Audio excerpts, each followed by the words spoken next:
Estamos en la segunda carta a Timoteo. Segunda carta a Timoteo, capítulo 4. Vamos a iniciar el capítulo 4. En el capítulo 3 vimos que el apóstol Pablo terminaba con la escritura.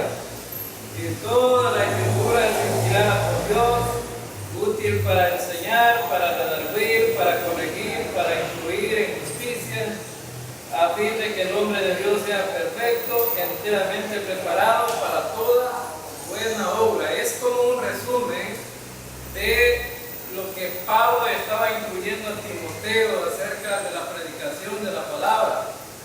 Y estaba aclarando para qué es útil la palabra.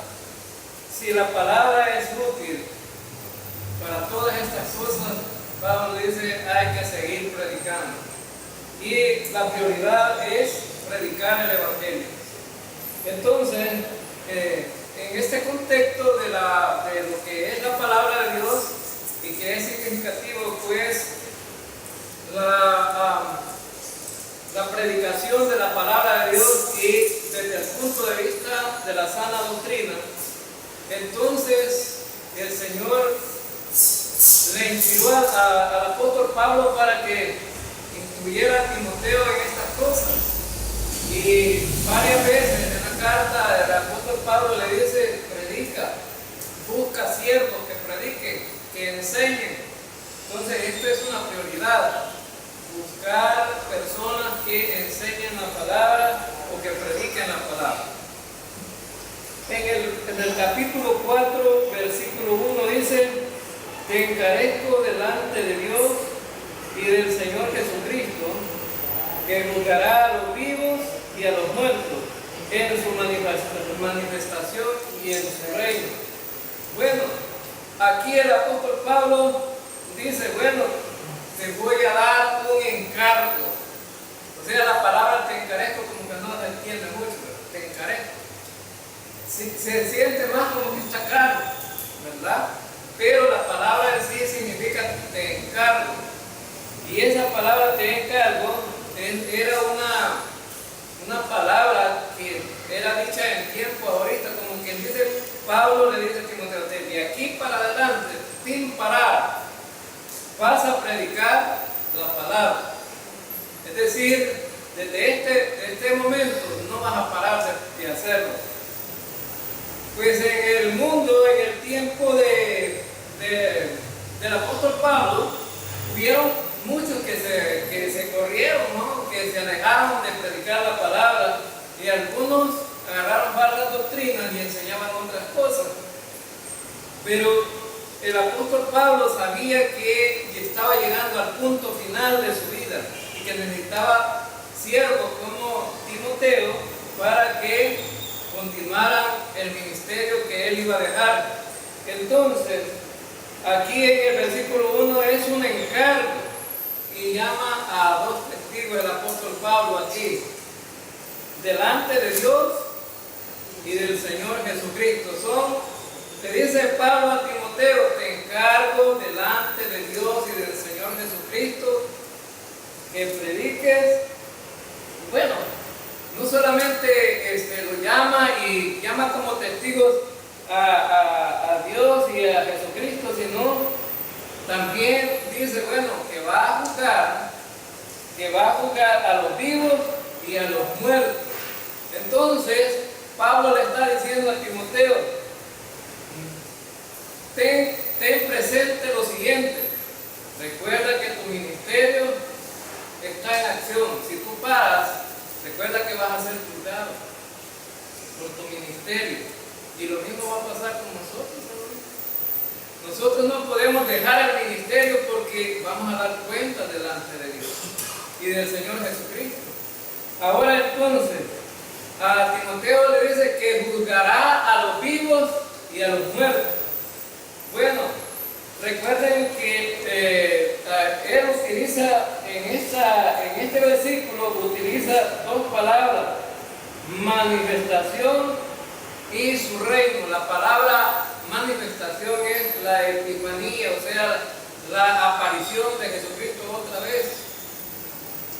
Y aquí tenemos que ser claros en este punto que Cristo empieza otra vez su aparición en su segunda venida.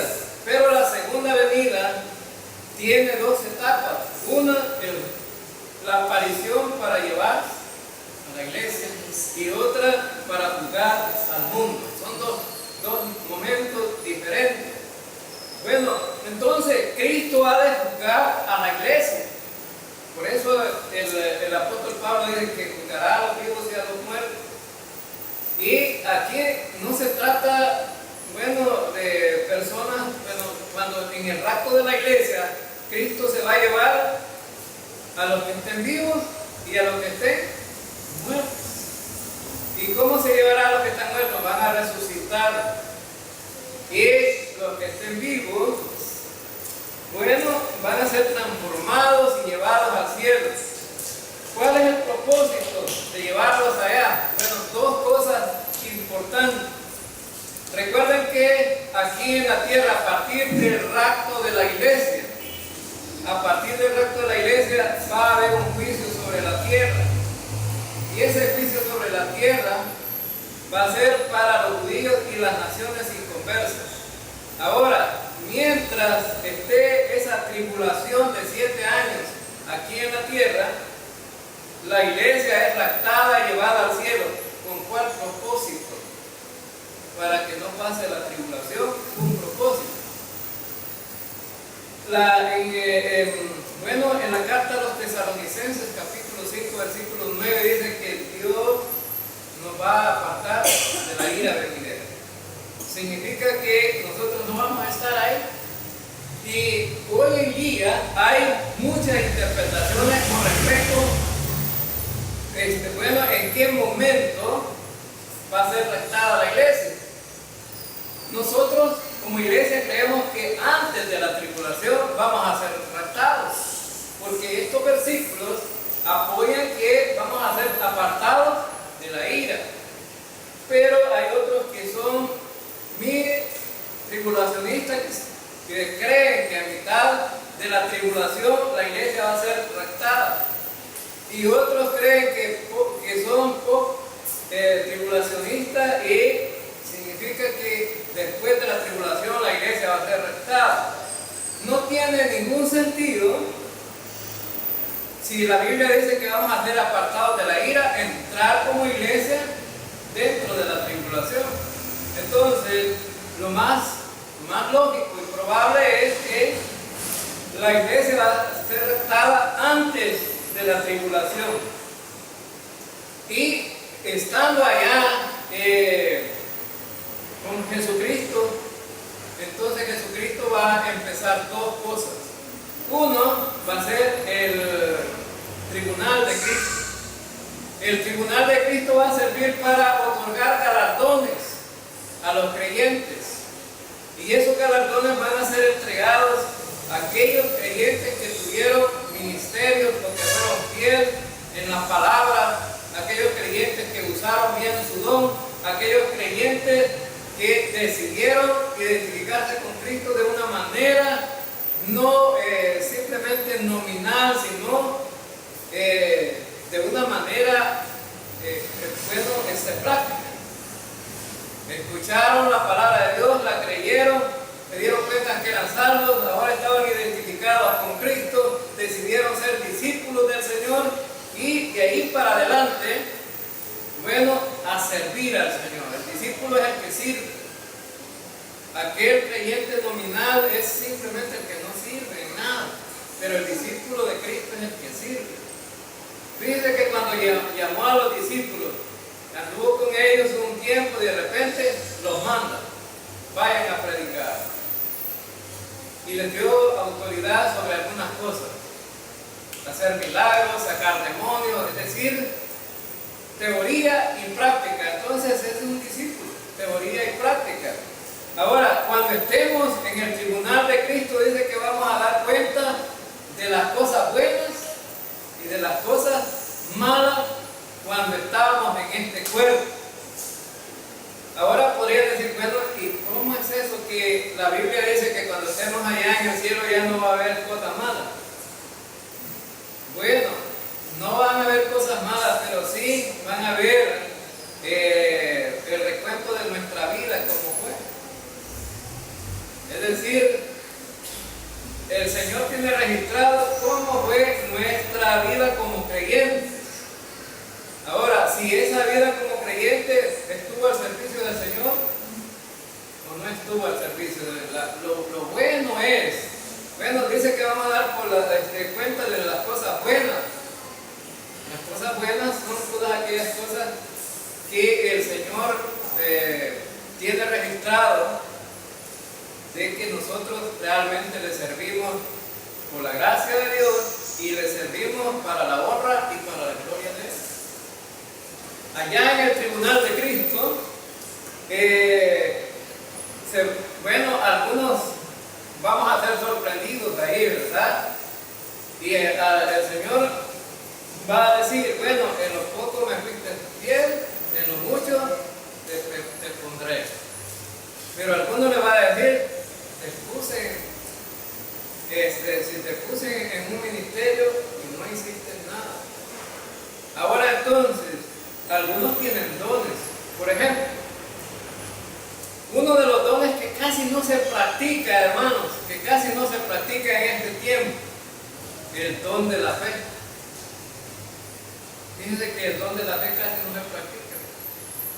Pero hay un don que es el don de la fe. ¿Y cuál es el don de la fe? Aquella persona que dice, yo confío en el Señor y no me mueven de ahí. Algunos están enfermos y dicen, yo considero que el Señor me va a sanar y Él me va a sanar y Él me va a sanar y nadie lo mueve de ahí. Pero no tenemos gente así, ¿verdad? Casi que la mayoría, cuando nos enfermamos, quedamos muchas veces con el médico, ¿verdad? Ahora entonces, pero ese tipo de dones como que están dormidos, algunos lo tendrán, pero no lo ponen en práctica. Ahora entonces, vemos que en el tribunal de Cristo y luego la boda del Cordero ahí también, boda del Cordero. ¿Y qué es una boda del Cordero? Bueno, simplemente Cristo dijo, voy pues a preparar lugar para vosotros. Cuando un judío se casaba, lo primero que hacía era que iba y compraba a la novia, porque los judíos habían comprado a la novia.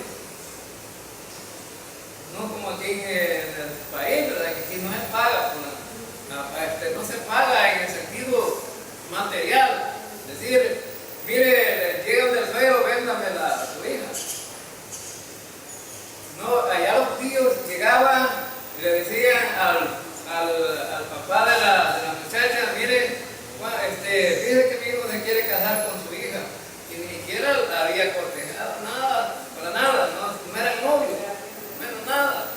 Y Eva, vi que mi hijo se quiere casar con su hija. ¿Cuánto quiere de dote? Y el dote era un pago. Le doy 30 cabras o 30 camellos, que eran las cosas que había en aquel tiempo, o 30 corderitos, o 30 ovejitas. Esos eran los pagos en aquel tiempo. Entonces, Cristo vino y compró la novia. ¿Y cómo la compró? Muriendo en la cruz con su sangre preciosa. Compró a la iglesia, ¿verdad? Compró a la iglesia. Pero a partir de que Él iba hacia el cielo otra vez, Él dijo, voy pues a preparar un lugar para vosotros, para que donde yo esté, vosotros también estéis. Y ahora el matrimonio aún no se ha consumado. Simplemente está la novia y el novio. La novia ya fue comprada, pero Cristo anda preparando la casa. Ahora, el judío le daban el dote al padre de la muchacha y luego dice, bueno, voy a preparar la casa y luego voy a regresar a traer la novia. Ahora la novia todavía no se ha ido. Todavía aquí está en la tierra. Cristo está en el cielo, pero un día va a venir y se va a llevar a la novia. Entonces, ¿cuándo va a ser? En el rapto de la iglesia. Entonces, que va a llevar la novia. Y allá en el cielo va a empezar el matrimonio nupcial, ¿no? Y va a empezar a concretarse el matrimonio. Ahora entonces, y de esa manera, por eso es que en este versículo dice que Cristo va a juzgar a vivos y a muertos en su manifestación y en su reino. Pero cuando habla de juzgar, habla de dos juicios aquí. Habla del tribunal de Cristo y habla también de los que queden vivos dentro de la tribulación y los que murieron y resucitarán dentro de la tribulación también. Al final de la tribulación va a haber una resurrección. Los que confiaron en Cristo y los mataron van a resucitar. Y los que confiaron en Cristo y quedaron en el cuerpo corruptible, judíos van a entrar al reino milenial. Entonces, por eso es que habla de su reino. Es decir, dos juicios. Uno, al final de la tribulación, para que estos que son juzgados aquí entren al reino. Y el tribunal de Cristo, para que esta iglesia pueda también llegar al reino. Ahora entonces, la comida de esta boda va a ser en la tierra, no va a ser en el cielo. La comida para Cristo va a traer su iglesia hasta el reino milenial y ahí va a ser una gran cena, donde todos los creyentes vamos a participar. ¿Qué van a dar? Eso sí no lo sabemos. No lo sabemos cuál va a ser la comida.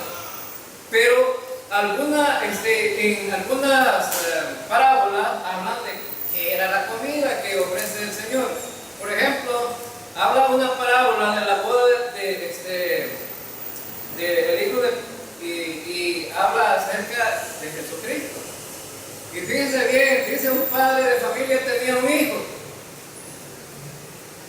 y iba a celebrar la boda de su hijo. Y resulta que manda a sus convidados y dice, ya los toros fueron engordados, ya la comida está lista, venid y alegrémonos. ¿Cuáles son los ejemplos que pone Jesucristo aquí de comida? Todos gordos. Ahora, no sabemos allá. Pero que vamos a comer, ¿verdad? Entonces, y con ese cuerpo glorificado, sí, porque Jesucristo, con el cuerpo glorificado también, comió. Es decir, nosotros vamos a tener ese mismo cuerpo que Jesucristo. Entonces, por eso el apóstol Pablo le dice a Timoteo, pongo como testigo a Dios y al Señor Jesucristo, que juzgará a vivos y a los muertos en su manifestación y en su reino. ¿Para qué? Ponía como testigo. Versículo 2. Para que prediques la palabra, que estés a tiempo y fuera de tiempo, redarguye, reprende, exhorta con toda paciencia y doctrina. ¿Para qué le estaba diciendo a Timoteo? Bueno, que pone como testigo a Dios y a Jesucristo, para que tu ministerio continúe predicando la palabra. Y es una exhortación en tiempo ahorita. Significa que le estaba diciendo a Timoteo, Pablo a Timoteo, de aquí para allá, Timoteo, no pares de predicar este evangelio. Y es un llamado para nosotros también, es decir, para la iglesia. De aquí para allá, diría Pablo, si estuviera ahora, ustedes no dejen de predicar el evangelio. Dice, para que predique la palabra. La palabra. Fíjense que en el versículo 16 digo algunas mismas palabras que pone en este versículo 2. En el versículo 16 del capítulo 3, fíjense que dice que enseñe, que redarguye, que corrija y que instruya. Ahora entonces, casi son las mismas palabras que utiliza en este versículo. Dice que es a tiempo y fuera de tiempo, es decir, ¿cuándo es a tiempo y fuera de tiempo? A tiempo y fuera de tiempo. A tiempo es cuando a alguien se le delega, ¿verdad? Usted va a predicar tal día. A tiempo. Fuera de tiempo, en el momento que surja la oportunidad de predicar, hay que predicar. ¿Verdad? Entonces, en la próxima relación, ponemos al hermano predicar, ¿verdad? Entonces, resulta que a tiempo y fuera de tiempo debemos de predicar. La hermana haciendo los corochos allá, ¿verdad? Y predicándole a las que están ahí. ¿Cómo se va? Se la tiene ahí, ¿verdad? ¿Cómo se va? Y le puede predicar. A tiempo y fuera de tiempo, aunque está trabajando, puede estar predicando. Ahora entonces, cuando surja la oportunidad, es decir, no hay que desperdiciar las oportunidades. Fíjense bien que pasamos orando nosotros que se abran puertas para los creyentes, para el ministerio del evangelismo y para que haya personas a quien predicarles el evangelio. Entonces, los que quieren predicar muchas veces se les cierran las puertas y algunos que no quieren se les abren. Ayer, fuera de tiempo, ahí es la oportunidad, ¿verdad? La oportunidad de predicar el evangelio. Entonces, que prediques la palabra, porque la palabra si es buena para hacer tantas cosas, entonces hay que seguir predicándola, ¿no? Y dice que irte a tiempo y fuera de tiempo, redarguye. La palabra redarguye significa, bueno, convence a la persona, señala el error y corrige. Eso significa redarguir. Convence a la persona, señala el error y corregir. Eso significa que descubrimos que una persona tiene una falsa doctrina, señala el problema y uno dice, mire, lo siento, pero mire que lo que está diciendo no es así, no es correcto, no es correcto lo que está diciendo. Por ejemplo, un ejemplo le voy a poner, por ejemplo, alguien dijera, nosotros la iglesia vamos a pasar por la tribulación. Usted debería decirle, venga, le vamos a mostrar una palabra, corregir, ¿verdad? Corregir. Entonces significa que con la palabra tenemos que corregir a los demás. Es decir, no es solamente hablar por hablar, es a través de la palabra que debemos de corregir. Ahora entonces, y además de eso, cuando la persona se da cuenta que está en el error, la restaura. Es decir, uno la restaura, es decir, que deja el error y empieza a caminar con la sana doctrina. Y eso es lo más maravilloso de predicar la palabra, que la palabra puede corregir errores, falsas doctrinas. Entonces, él hace el llamado, dice, redarguye. También dice, reprende y exhorta. La palabra exhortar significa animar y significa consolar. Dos cosas importantes. Exhorta no es regañar, sino más bien la palabra en sí, animar a los demás y consolarlos. Animarlos y consolarlos. Entonces, ese es el propósito también cuando predicamos la palabra. Pero la mayoría dice, bueno, la mayoría de creyentes dice, hoy el culto estuvo bueno. ¿Por qué, hermano? Mire, el pastor nos dio por aquí y por allá. O sea, que les dio bofetadas en la cara, ¿verdad? Y les gustó. Pero eso no es exhortar. No, eso no es exhortar. Eso es maltratar a la oveja, ¿verdad? No, la exhortación es animar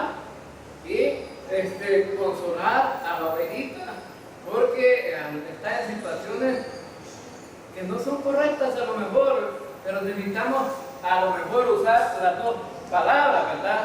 Redarguye y exhorta. A la vez podemos usar las dos palabras. Entonces, dice en el versículo también, redarguye y reprende y exhorta, pero ¿cómo lo debe de hacer? ¿Cómo lo debe de hacer?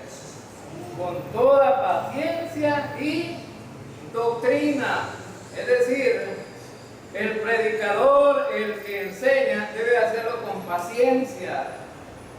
Ha de tener esta característica importante, ¿no? Con paciencia, sin enojarse, con paciencia y con doctrina. Bueno, utilizando la palabra de Dios, mire lo que dice en tal pasaje, lo que dice en tal versículo, es con la doctrina. Es decir, no es hablar por hablar. Entonces, presenta la palabra a las personas y les enseña, los instruye, y las personas corrigen, son consoladas y son animadas. Ahora entonces, y dice el versículo 3, ¿cuál es la razón por qué hay que hacerlo con paciencia? ¿Cuál es la razón que hay que hacerlo con paciencia? El versículo 3, porque vendrá tiempo cuando no sufrirán la sana doctrina, sino que teniendo comezón de oír, se amontonarán maestros conforme a sus propias concupiscencias. Porque vendrá tiempo cuando la palabra sufrirán, no está muy clara aquí, en lugar de sufrirán, otras versiones dice no soportarán. Esta palabra sufrirán significa no soportarán la sana doctrina. Significa que cuando alguien predique, está predicando la sana doctrina, a la gente no le va a gustar. Mire, cuando el hermano pasa de casa en casa hablando de la gracia, no le gusta a la gente. Es decir, cuando los llamados así, cristianos entre comillas, platican con el hermano, no están de acuerdo porque dicen, no, eso no es así. Pero si les dicen cuentos, ¿verdad? O fábulas, ahí se están contentos. Oye, fíjense bien que un poco ha calmado la doctrina del G12. La doctrina del G12 era más que todo, hacían reuniones, y en esas reuniones le decían a la gente, escribe el problema en un papelito, escríbelo. Entonces venían los que iban a los convivios o reuniones o retiros, algo así. Entonces escribían sus problemas, escribe los problemas que has tenido toda la vida. Y vas a ver que de aquí para adelante vas a ser personas nuevas. Y la gente escribía los papeles, los doblaba y después hacían una jugarata y luego todos echando los papeles a ellos. Y aquí para adelante se fueron los problemas. ¿Será cierto eso, hermano? Podemos quemar todos los libros del mundo y los problemas ahí van a estar. Entonces, con esto la gente le agradaba, ¿no? Dice, esto está bonito porque esto es algo diferente.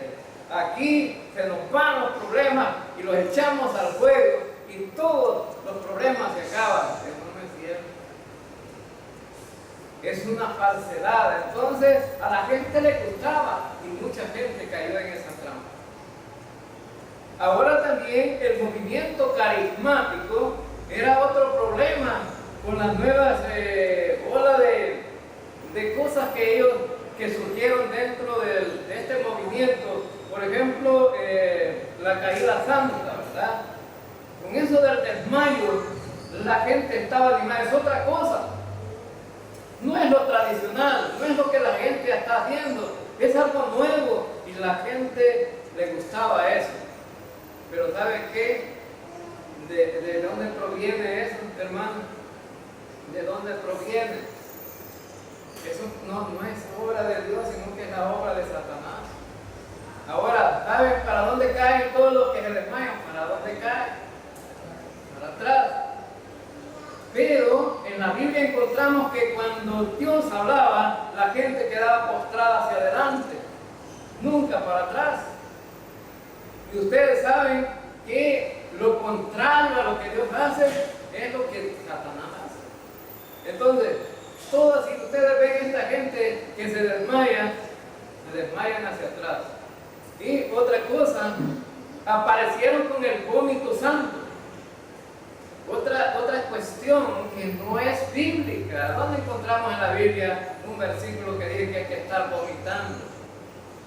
No, entonces vemos ahí que han surgido movimientos religiosos y todos estos movimientos a la gente les puede parecer atractivos, pero sabemos que no es la sana doctrina. Por eso el apóstol Pablo le dice a Timoteo que los creyentes va a llegar el momento que no soportarán la sana doctrina, sino que teniendo comezón de oír, fíjense bien, comezón de oír. Ahora, ¿de oír qué pues? ¿De oír qué? De oír fábulas, falsas doctrinas. La gente dice, no, necesitamos una nueva unción, porque esto ya se volvió aburrido, muy tradicional.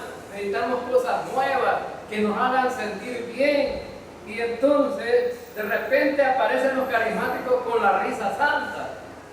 Y a la gente le gustaba, empezaban a saltar, y brincar, y reírse. Y le gustaba a la gente. No, miren, las cosas novedosas a veces atraen a la gente, pero como creyentes necesitamos estar plenamente seguros de que muchos movimientos, aunque parezcan atractivos, son falsas doctrinas. Y por eso estudiamos la palabra de Dios, ¿no? Ahora, y dice que se amontonarán maestros. Se amontonarán maestros conforme a sus propias concupiscencias, a sus propios deseos, pasiones. Es decir, aquí es cuando el pastor pierde la autoridad y las ovejitas dicen lo que quieren. Es decir, en lugar de que el pastor esté alimentando las ovejitas, entonces las ovejitas quieren alimentar al pastor. Ahora entonces, fíjense bien, hay iglesias en este tiempo que no es el pastor quien escoge qué enseñar. Aquí en El Salvador hay muchas iglesias que no es el pastor quien escoge qué es lo que va a enseñar, sino que le dicen, mire, para el próximo domingo queremos que nos predique de esto. Pasa el domingo, para el otro domingo nos predica de esto. No es así. Ahora entonces, y entonces la gente anda buscando qué es lo que quiere. Ahora entonces, y el testimonio de un hombre que fue famoso, predicador, decía, mi iglesia está llena cuando voy a hablar de los 4 caballos del Apocalipsis. Está llena la iglesia. Pero cuando voy a hablar de Romanos capítulo 1, queda vacía la iglesia, no viene. Entonces, ¿por qué es atractivo los jinetes del Apocalipsis? Ahora entonces, porque es algo que la gente, bueno, les parece no normal. Ahora para nosotros nos parece algo normal, eso que está escrito en Apocalipsis, pero para mucha gente es algo místico. Ahora entonces, dice el versículo 4, y apartarán la verdad el oído y se volverán a la fábula. Apartarán de la verdad el oído y se volverán a la fábula. Entonces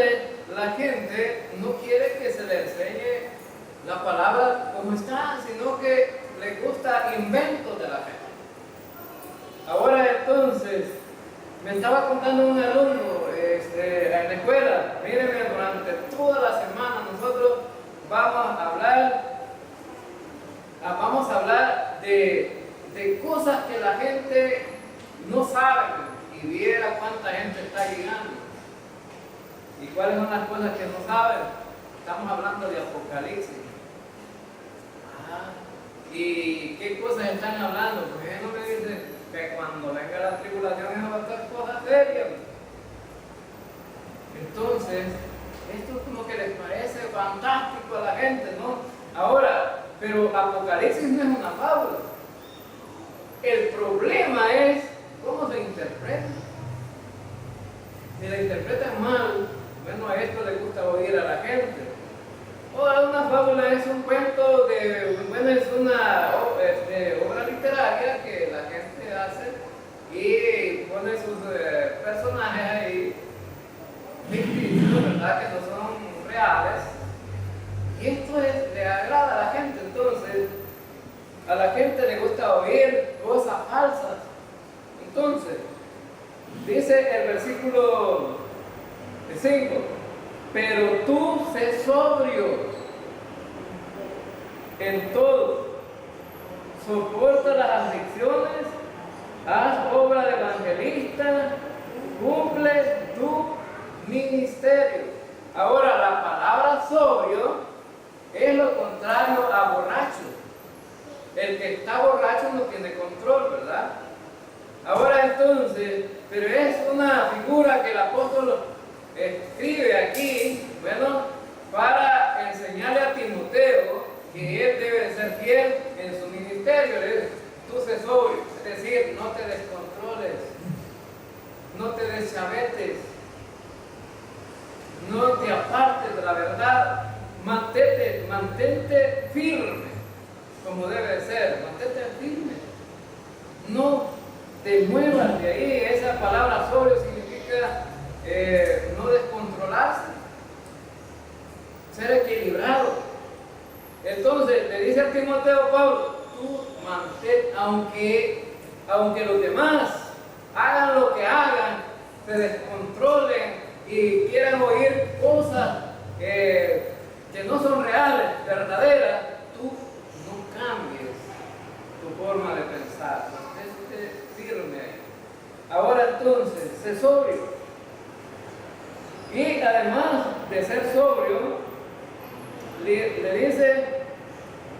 dice que sea sobrio en todo. Bueno, en todo lo que tiene que ver con su ministerio. Soporta las aflicciones. Bueno, aquí el apóstol Pablo le dice: los creyentes van a sufrir. Soporta las aflicciones. Cuando un creyente sale y predica, las cosas se le complican. No haga nada como creyente y las cosas van a estar bien. Pero si usted quiere servirle al Señor, las cosas como que se le van a complicar. Sufre las aflicciones. Y los predicadores en el tiempo de Pablo, bueno, Pablo, quien lo iba a matar, era un rey llamado Nerón, un gobernante. Nerón, el despiadado, más cruel de los gobernantes que han habido. Y por eso Pablo estaba seguro que iban a haber aflicciones, persecuciones. Y le dice a Timoteo: tú, bueno, tienes que padecer aflicciones. Y bueno, y entonces, pero mantente firme, aún sufriendo, padeciendo. Ahora entonces, hoy en los medios de comunicación están dando una noticia que en la China le están destruyendo los templos a los evangélicos. Los pastores evangélicos le estaban diciendo al gobierno de China comunista, porque hay dos Chinas, ¿verdad? Una China que es comunista y es: ¿por qué nos destruyen los templos si nosotros no hacemos nada malo? Lo que hacemos es ayudarle al gobierno a mantener estable a la gente sin problemas, para que no haya ladrones. Le ayudamos en todo esto a través de la predicación de la palabra. Pero ¿por qué nos destruyen los templos? Bueno, ¿cuál fue la respuesta? Nosotros no creemos en Dios. Ahora entonces, está siendo perseguida. También en Irak están siendo perseguidos los cristianos. Estaba viendo las noticias también que un médico, odontólogo, iba a ir a hacer una jornada de extracción de dientes y arreglar todas esas cosas a los creyentes que son perseguidos.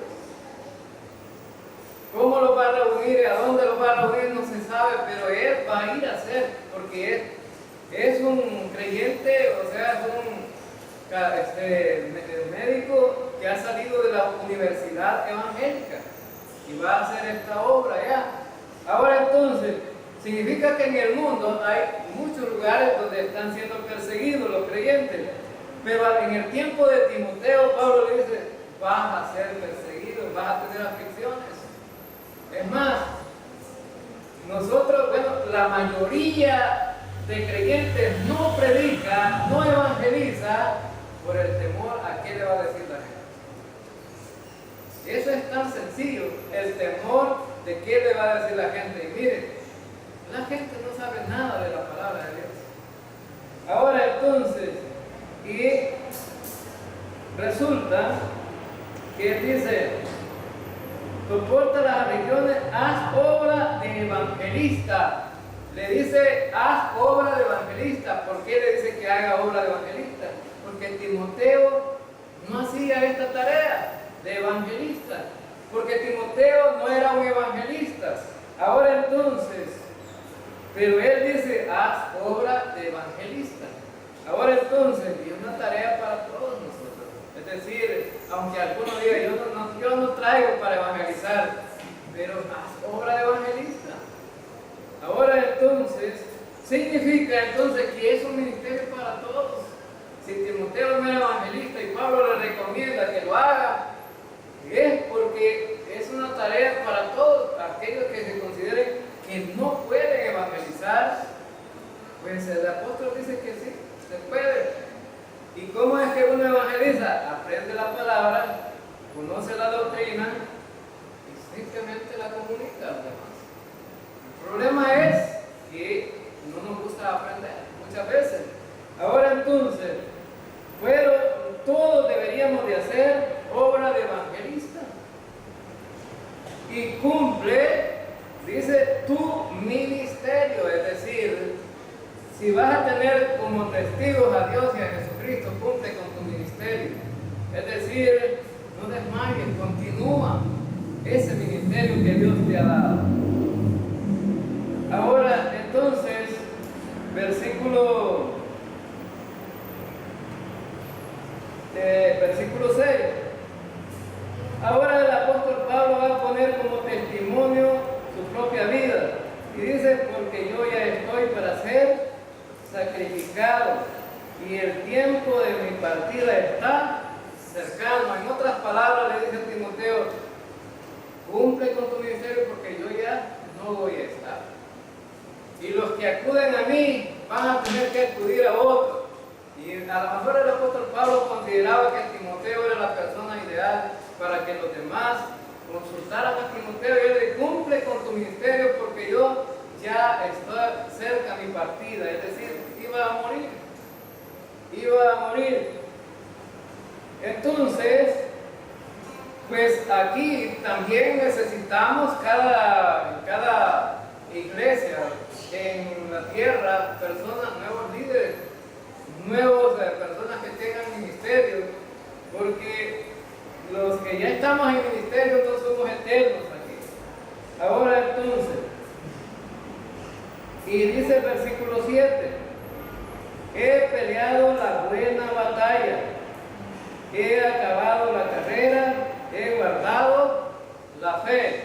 El apóstol Pablo apela a tres cosas aquí. He peleado la buena batalla. ¿Quién es que pelea una buena batalla? El apóstol Pablo se compara con quién aquí en este versículo. Con un soldado.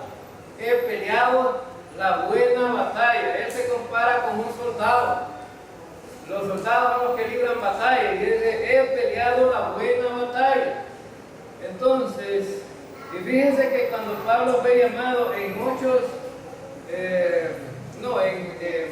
Hechos de los Apóstoles, capítulo 9, versículo 15, el apóstol fue llamado con un propósito específico.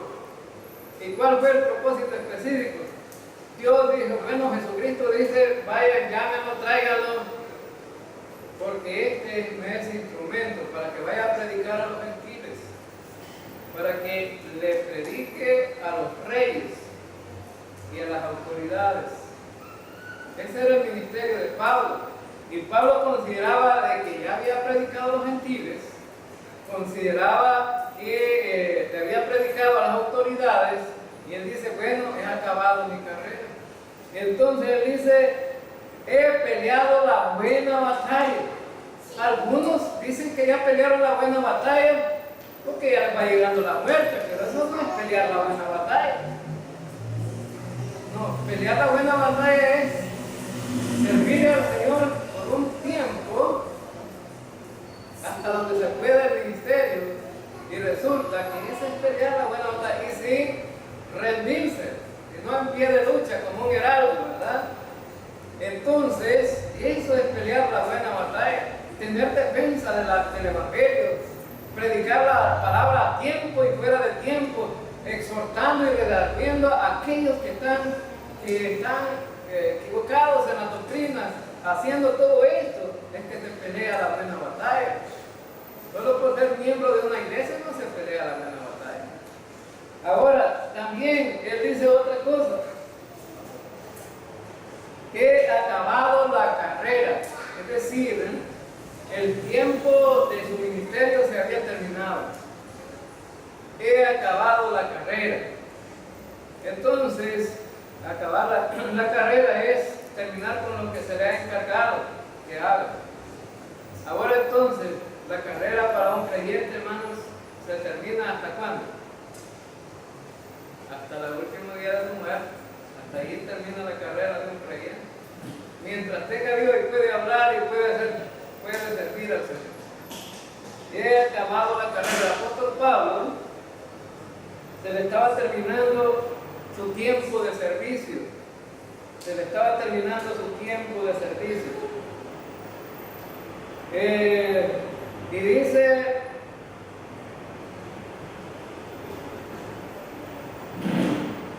he guardado la fe, he guardado la fe. Qué importante esto, he guardado la fe. ¿Y qué es guardar la fe, hermanos? Es no retroceder en lo que ha creído, en la doctrina. Si a alguien se le puede aplaudir que mantuvo su fe firme, porque es el apóstol Pablo, nunca retrocedió en cuanto a la fe.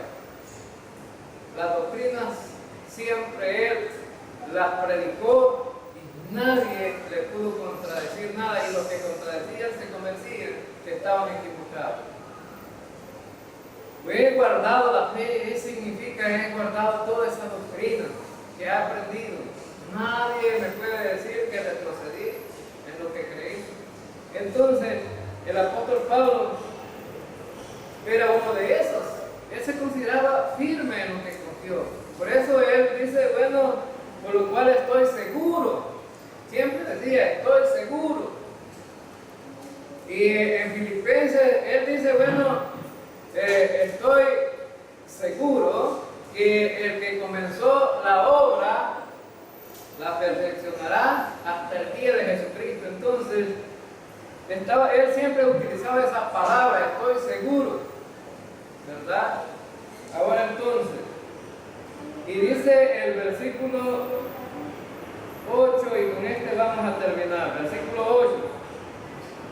Por lo demás, me está guardada la corona de justicia, la cual me dará el Señor, juez justo, en aquel día, y no solo a mí, sino también a todos los que aman su venida. Ahora, ¿qué seguridad tenía el apóstol Pablo? Bueno, él dice en este versículo, por lo demás me está guardada la corona de justicia. Bueno, el apóstol Pablo estaba seguro que Dios le iba a dar una corona. está guardada la corona de justicia. Ahora, ¿quién se la dará? Me la dará el Señor. Entonces Pablo estaba seguro que él iba a recibir premios por haber tenido un ministerio fiel. Y eso es lo que van a recibir todos los que han tenido ministerios fieles. El Señor les va a dar una corona de justicia. Ahora entonces, por eso el tener un ministerio también requiere responsabilidad, pero al final también va a haber un premio para el que se mantenga firme en su ministerio. Y también dice que quien se lo va a dar es justo, es decir, es equitativo, es decir, que no van a haber allí trances de nada. El que merezca el premio lo va a recibir y el que no merezca nada no va a recibir nada. Y dice, y no solo a mí, dice el apóstol, sino también a todos los que aman su venida. Ahora entonces, no solamente al apóstol Pablo, sino a todos los creyentes que verdaderamente se han mantenido firmes, sinceros en la fe, que tienen convicción de que lo que el Señor ha hecho con nuestra vida, pues es algo que nos mantiene seguros en nuestra salvación y nuestra seguridad en la vida eterna, y está confiado plenamente. Entonces los que aman su venida creen que Cristo va a regresar. En el tiempo que Pablo predicaba, algunos pensaban que ya no iba a venir. En el tiempo de Pedro, cuando Pedro predicaba, pensaban que Cristo ya no iba a regresar. Pero él dice, aquellos que se han mantenido firmes y creen que Cristo viene otra vez, van a recibir una premio también. Ahora entonces, hermanos, en estos versículos hemos visto dio su vida para darnos vida, y los buenos siervos van y lo predican. Mientras tanto otros se aprovechan de todo el trabajo que ha costado vidas. Por dinero cantan, brincan, gritan, cuando hacen sus reinos se creen estrellitas. Valen más que nadie los provoque, y que mejor me calle porque me pueden quemar. Se vende el Cristo que da la vida, hacen a un lado la necesidad, se dan entre ellos falsas sonrisas, temen que el otro les vaya a ganar. Se vende el Cristo que da la vida, hacen a un lado la necesidad, se dan entre ellos falsas sonrisas, temen que el otro les vaya a ganar. Dio su vida para darnos vida sin vendernos nada. Gracias, Jesucristo.